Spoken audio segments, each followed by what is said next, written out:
You will always keep yourself limited. جنب الحيط يعني. خلينا مذكورين. ماشي الحال يعني البيت معقول بس مش عايزين نلمع.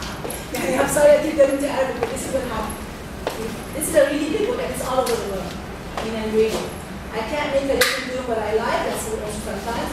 Who am I made to make it big? Oh my God, that's a limiting belief, limiting belief, limiting belief. Everybody that did anything, by the way, is a human being. None of them are angels. Magdi Yaqub, I don't know, Michelangelo, they're all humans. So what does it mean, who am I to be? You're just human and you're here to do something, and if you can be that, be that. It's not fair to humanity that you keep your talent. That's why I'm here to tell you. I'm empowering you to know it is not fair. You're being unfair to humanity to keep your talent. What if Magdi Yaqub said, I'm an Egyptian, who am I to say I'm really good at doing this? How much have we benefited by him coming out and saying, no, I'm really good. I'm good at this, I can do it. Or the musician, or the artist, or the writer, or anybody. We need to show our power. We are empowered. God gave us a lot. And so how nice I will be. If I'm successful, people will not like me also. I'm not going to talk a lot about it, but a lot of us have it. What will happen to... Yeah, do I have a question? No, I have a story about this. Okay, let me just say a word and then I'll listen to you. You know what? You would be surprised. This one, even in weight. I'm going to talk about weight in this, even in weight.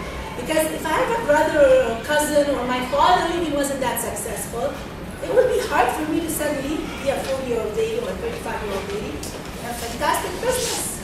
Like, oh my God, how my father feel. Oh my God, how my cousins feel. I'm the one, woman or man. How, and it gets worse if it's your brother. Oh, your husband, of course, your husband. Of course. You're thinking, what will he feel? So you keep yourself small. And in reality, it's not necessarily true. Maybe he'll be so happy, your father, to know that you did his dream. My daughter is. Maybe your brother that you're thinking would be really upset because of that. Maybe he'll feel a little bit bad, but he'll also say, my sister has a fantastic company. My sister, did this scientific research. My sister has her name in the World Bank for such and such, I don't know what, innovation. So this is a really big one. People will not like it. Okay, I'll listen to you and I'll listen to you. Go ahead. Okay, because the rich people are mean and greedy, I have another one. I have another fear from managers. And now I am a manager myself. So I feel like managers are mean and dictators.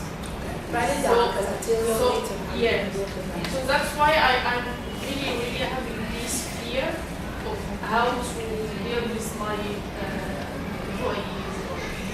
And this is why I joined the program. And I said this is my biggest fear. Because I don't want to lose myself or treat them like I am one of them. And also I don't want to be a dictator.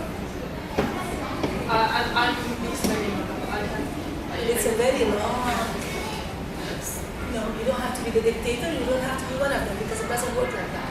You can't be one of them. But you have a long spectrum to look at. You can talk about that. What do you want to share? It's about successful people. Successful people not like me. There was a businessman who was a Maadi, and he was beloved by everyone in the street to the extent that the person who was responsible of removing the trash from the street came once and told him, oh, I found this guava for you, I found it in the trash. He cleaned it and he gave it to the businessman, and believe what? The businessman took it and he ate it without being disgusted. And this is all about what you said, this is all about his character. Because this person was really good to the extent that this poor person would give him the precious thing he found. So I could be not rich, but محدش بيحبني.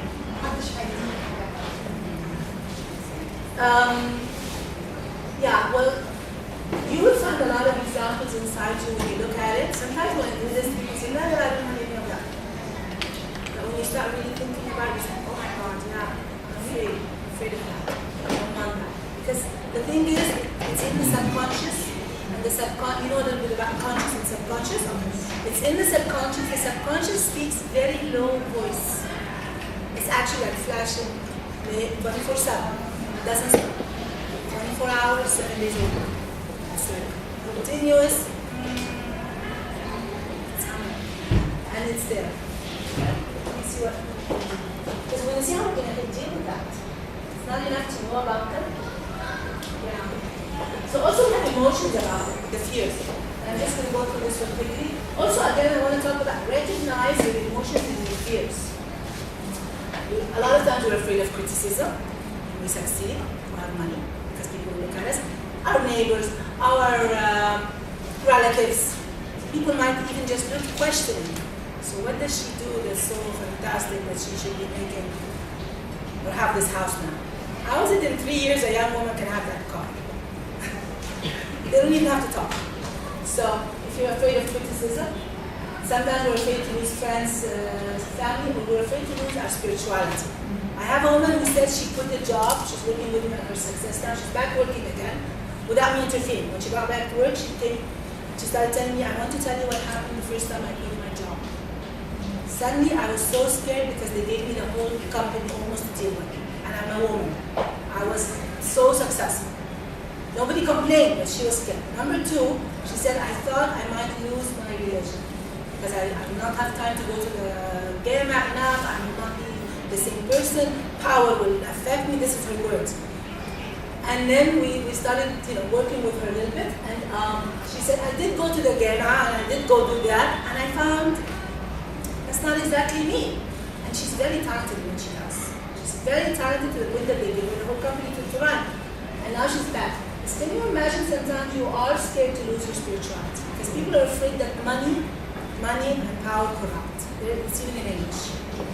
And absolute money and absolute power corrupt. So people are afraid to be so successful. As you said, I'll be so So, and this other one again is that 24-year-old, or you get something has to go. And I just want to say a small sentence about this.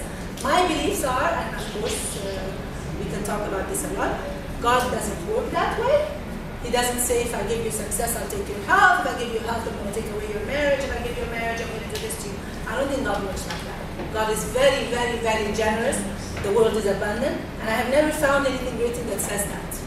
If you're successful, make sure that probably I'll ruin some other part of your life. Okay? We should give these lectures to Muslim brotherhoods and conservatives, Islamists.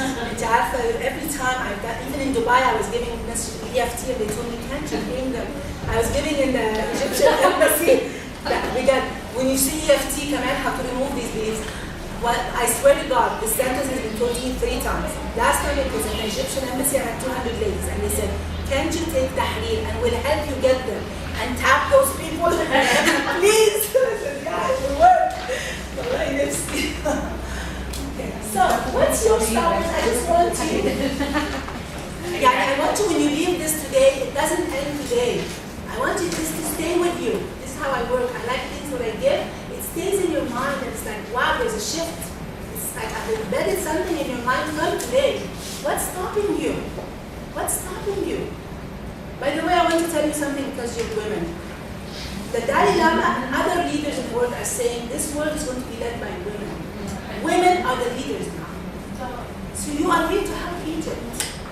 We are all here to help Egypt. That's why I'm staying here. That's why my daughter's staying here. We're here to work to help Egypt. Do not give this up. And we will pull everybody up with us. And you are an example for your children. Your success is for your children. Not because you're taking the time away. By the way, they're going to say, wow. And I learned that from my coach because I had the time issue too. I was so, and my kids are old. This is one of them. I mean, but I'm like, no, the house, I can't, And I was just like all over it. And he said, no, your son and daughter will be so proud. And now my son says, no, don't worry. Just go do your stuff. You can eat, we can manage. We don't need what you used to cook. Because actually, I do have something to give. I do have something to give. So they're all pitching in to say, it's okay, Mom. We'll do some washing, we'll do some cooking, we'll not eat at home, we'll eat overtime or whatever. So you are the same. If you have a talent, you are enough. Please do not give up. You are hurting the whole society. If everybody did that, as I said, the example of Yaqub, and if everyone, the good teachers in the schools, the good doctors, the good nurses, come on.